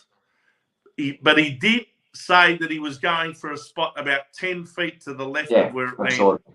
So in other words, he was really trying to aim for about 6 feet left of the hole from where he was looking at it. It ended up being 4 foot on the right-hand side of the hole, which was so close to the edge and going into the water, it was not funny. But what a sensational tee shot. When I saw that land and stop, I couldn't help but just, wow, what a fantastic putt. What a fantastic tee shot. Absolutely. Yeah, no, that's pressure And galore there. importantly, he made the putt and got the birdie because that extra shot was the one that probably won him the tournament.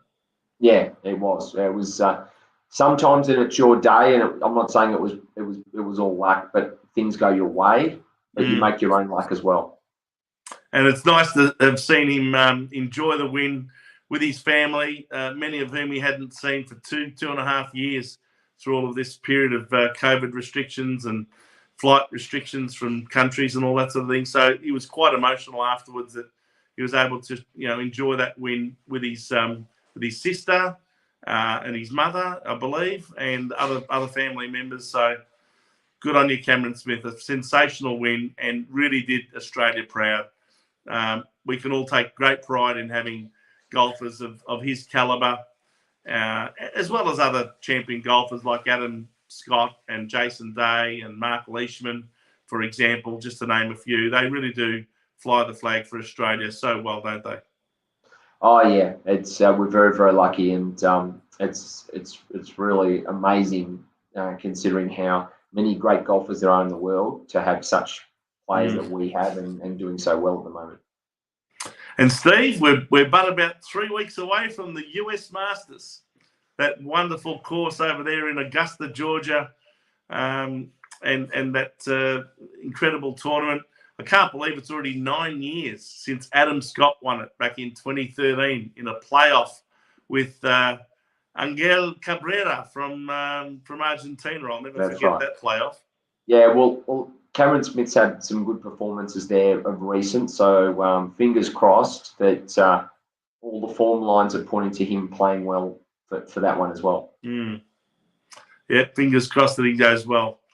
All right, mate. Well, I had one more thing I wanted to raise with you, Vince. There's one other thing you want. I was just going to say, is there anything else you want to raise with our audience? Yeah, so just regarding some of the matters in the media with the press conference with Beveridge from the Bulldogs, some of the challenges with the journalists and journalists backing other journalists and then not backing them. I couldn't believe it. Could you? I mean, when it happened on the night, were you there watching the press conference? No, I wasn't watching the press conference. I was watching it live at the time, and my jaw dropped. I'm thinking, wow, this is really huge stuff. The coach having a massive go at a journalist like this, I've never seen it in my life before. Not like that. Yeah, normally, you'll get your Mick Molehouse. Is that a statement or a question? Yeah. Or a couple of blunt words back. But the clubs want the coaches to be super friendly to the journalists as best as they can. Now, the journalists can ask the stupid questions or have ulterior motives in however they want. Yeah.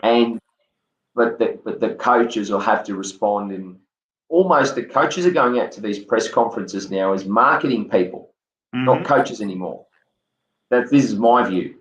Yeah, spokesmen. They're spokesmen. Yeah, absolutely. So the clubs do not want their coaches to challenge the journalists at all, even though those journalists probably deserve to be challenged at times. Yeah. And there's probably been some history between Beveridge and Morris in the past, and the straw broke the camel's back with that question that he asked. But I don't know what your view is, Vincent, and obviously for recent you've had dealings with journalists through some of the things you've been involved in with some of the Carlton issues. But there's agendas, and some of them really just want to see something one way. The old days of a proper investigative journalist, someone that's not just essentially invested in clickbait or followed by their masters or a agenda, is gone. For mine, there's probably maybe a handful of journalists now, maybe if you're lucky, maybe 2 or 3 that actually do any form of research journalism in the AFL media. All of the rest of it is, okay, so my master wants A, B, and C, and they're from this angle, so we're going to spin it this way, you know, or this will get some clicks on the Facebook page. If we put this headline, it'll make people have to read on. It's the sort of content that'll appeal to people. This market we're targeting, and that's what I'm writing as a journalist, or making the journalists make themselves more relevant potentially as well. So when they get called out, I'm not suggesting Beveridge should have gone completely nuts like he did, but when they get called out, I kind of enjoy it sometimes. I did too. I did too. I enjoyed seeing one of these young upstarts getting taken apart, quite rightly. I know it was very strong wording and called him a gutter rat and what have you, but I think some of these guys have got it coming to them. And in the end, Tom Morris got exposed for what he's all about via social media, where there was some videos of well, there was one video of what he was, what can only be described as a rant that would have offended black people, women, Asians, and gay people. He didn't miss too many with that comment on the video that went out. And there was another one where he was talking about one of his female colleagues at Fox Footy, and he described her in language that can only be described as offensive. And you might, you know, I know some people have said to me, oh, yeah, it's nothing different to a few blokes and what they'd normally say, you know, amongst each other about workplaces. And I still don't find it acceptable, regardless of whether it was caught on tape or not. So in the end, that's cost him his job. I don't think he is employable ever again in football, in AFL football. I just can't see how he could possibly land a job again. He's become unemployable. So I think that's a huge lesson for all the rest of them that don't always behave in the way they should and don't always conduct themselves the way they should when they're dealing with other people's lives. I know with the action I took last year against the club, when I went public with my concerns about the new constitution, there were some journalists I dealt with that were very good and some that were far from good. And I've got a big shout out here to Michael Warner from the Herald Sun, who reported everything accurately. He edited everything. He ran it past me first to make sure that I was not being misquoted, that sort of thing. And he was superb. And I just want to give him a big shout out, by the way, because coincidentally, a couple of days ago, the Quill Awards, which are basically journalism awards, were held. The annual Quill Awards, I think it was on Friday night, and Michael Warner won the Gold Quill, which is basically the top award for his work in the Herald Sun, and of course he wrote that book called The Boys Club, which describes all the culture that you'll find in the AFL. I'm sure the AFL is not too thrilled with it, but Richard Goyder, the cultural issues and the cultural behaviour of certain individuals within the AFL. And I just want to congratulate him on that award. He is, in my opinion, the most outstanding journalist I've come across, especially in AFL football, but just in general. And it's so when you say a very that, good person, by the way. Yeah. So when you say that, this is not because it's not so much he's given you anything other than a fair hearing. That's Correct. essentially what you're saying. Correct. Yeah. Yeah. Yeah. And not misquoting me, and not in any way twisting the truth or anything like that.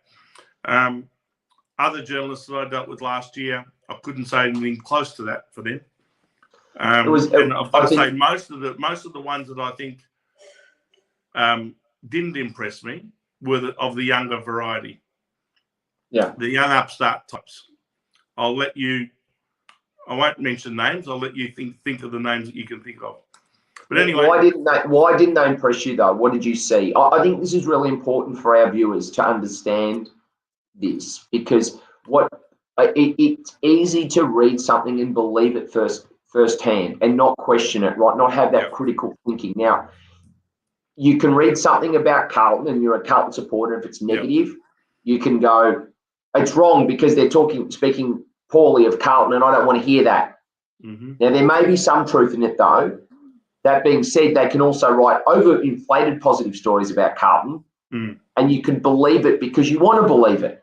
So, what did you see? Well, there's a couple of different examples.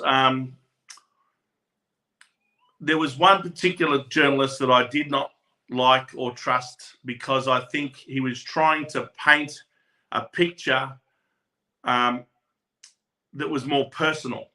It was about me and the current president at the time and the relationship that we had, and was trying to make it more of a battle between the two of us, rather than taking the facts of what I was presenting as, you know, the issues that should have been of concern to Carlton members, and presenting those and highlighting those, and highlighting how the board was trying to entrench its power at the expense of its members at a time that it should have been held accountable for our non-performance and our failure, right? So they tried to turn it into this Loccisano versus Le Giudice thing, and that's what I didn't want. I didn't want to have a bar of that.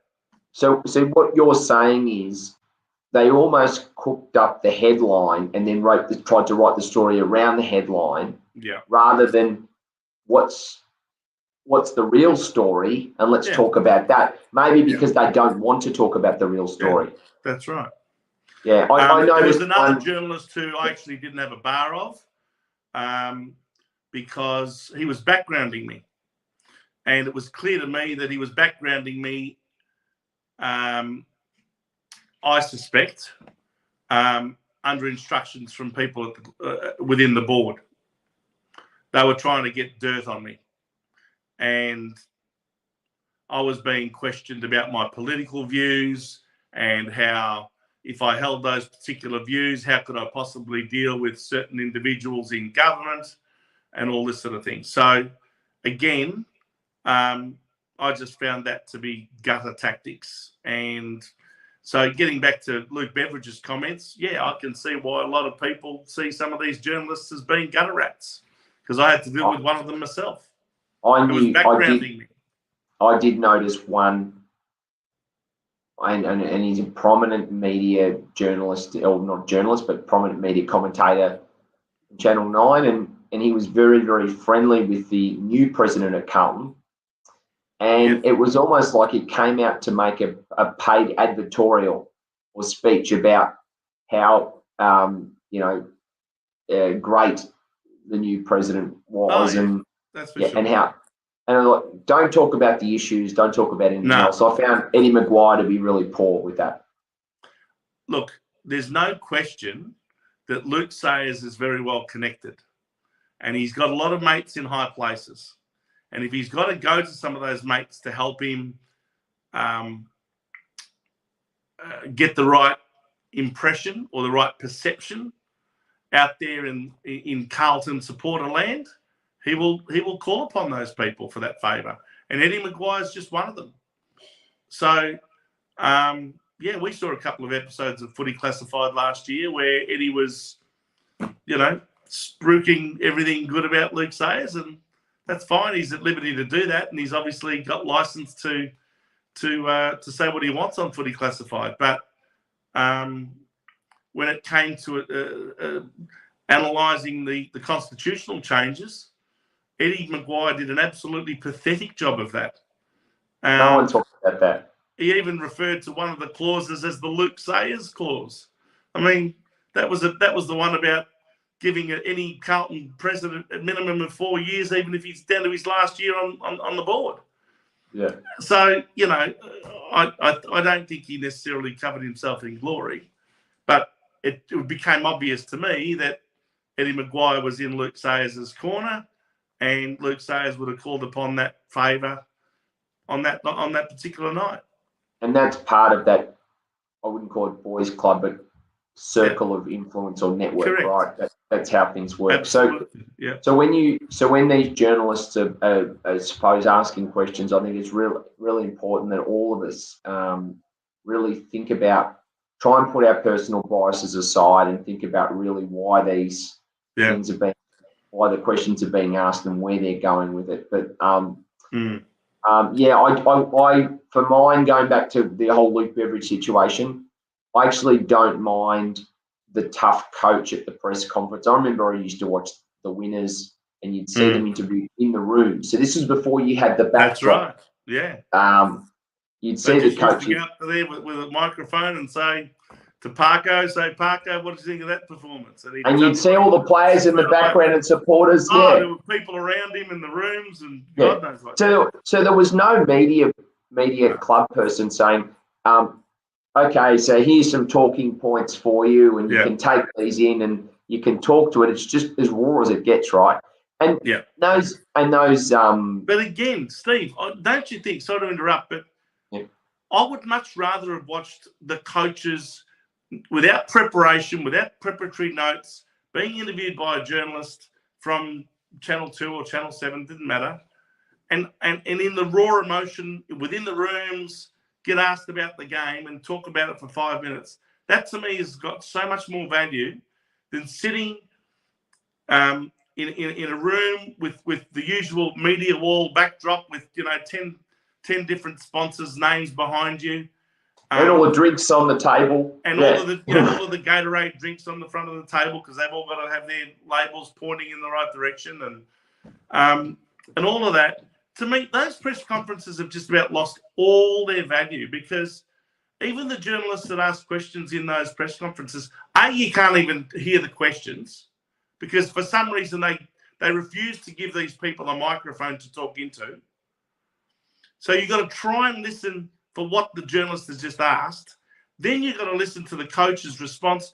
And they're so politically correct, and they're so prepared, and it's all contrived. And to me, there's no value in press conferences. But that comes back to what you said earlier. In fact, last year and the David Teague and when we had Brendan Bolton before him, to me, each press conference sounded the same thing, one after the other. Absolutely. So when you said earlier that coaches are spokespeople for the club now, they're not interviewed as coaches. Yep. You're right. That's exactly what I'm seeing, the same thing. And that's why you said to me, did you watch the Luke Beveridge one? And I said, I watched the highlights afterwards of what happened. I didn't watch the press conference live because I switch off. There's no interest in it. I don't see any value in it. No, but anyway, hopefully we're in the winners' press conference at the end of next week when we play the Bulldogs on Thursday night. I think it's time for us to pretty much wrap this up now, Steve, I think. I think it's been a good show, and I'd like to thank everyone for their participation. If you're watching us, we look forward to seeing you again next Sunday night at 8 o'clock again for another edition of Blue Sunday. And again, please go to our Facebook page or our YouTube channel in the Blue Corner and leave us with a comment. Let us know what you think of the show. And please like and share and subscribe to the channel. That will give us a big boost. Thanks very much for that, Steve. Hope you have a good week coming up. And you too. And hopefully the Blues can get over the Western Bulldogs this Thursday night at 7:20. That's the starting time at Marvel Stadium. For those of you who are going to the game, enjoy it. And let's hope that we can sing the song at the end of the game. But win, lose or draw, we'll be here with you next Sunday evening at 8 p.m. for another edition of Blue Sunday. Until then, Go Blues. Go Blues.